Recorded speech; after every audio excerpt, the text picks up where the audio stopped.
नवी मुंबई विमानतळावर पहिल्या व्यावसायिक विमानाचं लँडिंग होणार आहे। नवी मुंबईच्या आंतरराष्ट्रीय विमानतळावर व्यावसायिक विमानाचं यशस्वी लँडिंग झालेलं आहे।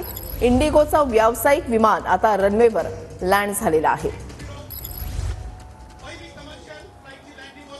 नवी मुंबई विमानतळावर पहिल्या व्यावसायिक विमानाचं लँडिंग जे आहे ते यशस्वीरित्या झालेलं आहे।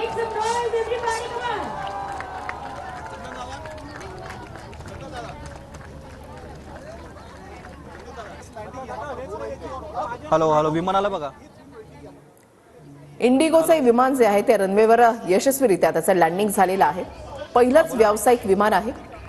नवी मुंबई विमानतळ हे केव्हा सुरू होणार याची प्रतीक्षा सर्व मुंबईकरांना होती आणि आता नवीन वर्षाचं एक गिफ्टच सरकारकडून सर्वसामान्यांसाठी म्हणावं लागेल की नवी मुंबई विमानतळावर पहिला व्यावसायिक विमानाचं लँडिंग यशस्वीरित्या झालेलं आहे।